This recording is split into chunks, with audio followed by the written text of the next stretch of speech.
మీరు అనంతపురంకి దగ్గరలో మీరు సింప్లెక్స్ లేదా డూప్లెక్స్ విలా కట్టించుకోవాలనుకుంటున్నారా? అయితే ఈ వీడియో మీకోసమే. బెల్ ఇన్ఫ్రా ప్రాజెక్ట్స్ వారు వచ్చేసి మీకు సాత్విక్ ప్రైమ్ విల్లాస్ నందు మొత్తం 4 ఎకరాల 2 సెంట్లలో 56 విల్లాస్ అయితే రెడీ చేస్తున్నారు. చూడండి, సో ఇటుపక్క వచ్చేసి ఈస్ట్ ఫేస్, తర్వాత వచ్చేసి వెస్ట్ ఫేస్.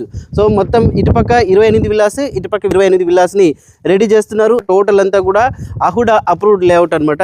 ఇప్పుడే స్క్రీన్ పైన కనిపిస్తున్న నంబర్ కి కాల్ చేసి బుక్ చేసుకోండి. So all banks loan facility కూడా ఉంటుంది. డూప్లెక్స్ కావచ్చు, సింప్లెక్స్ విల్లా కావచ్చు, సైజ్ వచ్చేసి 3.03 సెంట్స్ 33x40 సైజ్ ఉంటుంది. అమ్యూనిటీస్ విషయానికి వస్తే ఇక్కడ వచ్చేసి 44 BT roads, under drainage system, under ground electricity, entrance charge, swimming pool, kids play area, over head tank, ఇలా చెప్పుకుంటూ పోతే దాదాపుగా 14 పైన ఇక్కడ అమ్యూనిటీస్ ఉన్నాయి. డూప్లెక్స్ విల్లా కాస్ట్ వచ్చేసి మీకు 89 లక్షలు ఉంటుంది. సింప్లెక్స్ విల్లా కాస్ట్ వచ్చేసి 69 లక్షలు ఉంటుంది. మరి ఇంకెందుకు ఆలస్యం, ఒకసారి అయితే విజిట్ చేయండి. అడ్రస్ వచ్చేసి అనంతపురం నుంచి కళ్యాణదుర్గంకి వెళ్లే దారిలో ఇంటెల్ కాలేజ్ దాటగానే లెఫ్ట్ సైడ్ మీకు నేమ్ బోర్డు కనిపిస్తుంది. దీనికి ఆపోజిట్ లో లోపలికి వెళ్ళాలి. వీళ్ళ ఆఫీస్ వచ్చేసి బల్లార్ రోడ్ లో ఎస్టేట్ దగ్గర ఉన్నటువంటి శాస్త్ర బిల్డింగ్ లో విలేజ్ మార్ట్ కి పక్కనే ఇక్కడ ఫస్ట్ ఫ్లోర్ లో బెల్ ఇన్ఫ్రా ప్రాజెక్ట్స్ అయితే ఉంటుంది. ఇక్కడికైనా వచ్చి సంప్రదించవచ్చు. ఈ వీడియోని అందరికీ కూడా షేర్ చేయండి. ఇట్లాంటి అప్డేట్స్ కోసం మన పేజ్ ని ఫాలో అవ్వండి. Thank you.